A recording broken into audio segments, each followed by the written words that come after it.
En réalité, aujourd'hui, on observe que la stratégie de nos ennemis consiste à semer cette division au sein de la communauté musulmane entre le monde arabe notamment et le monde iranien, ce qui est une erreur.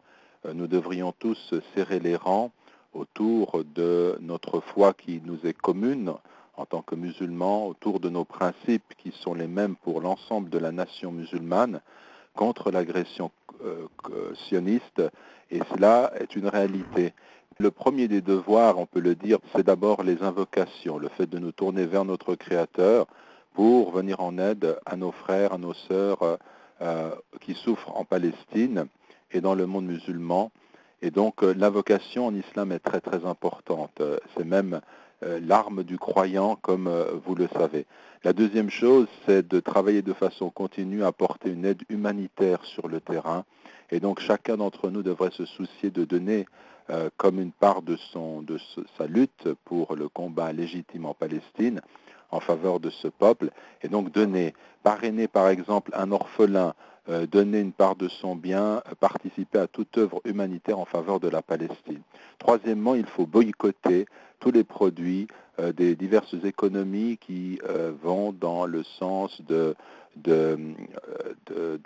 permettre justement à l'armée israélienne d'agresser le peuple palestinien.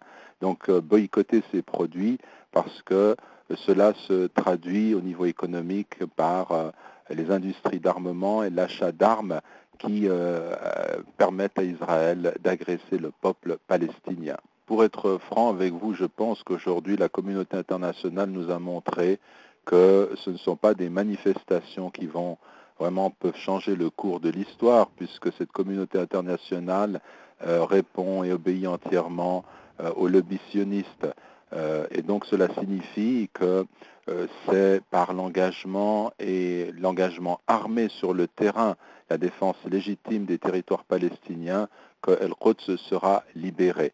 Néanmoins, il est important pour les musulmans de manifester leur union, d'agir et puis de dénoncer par des manifestations ce qui se passe en Palestine.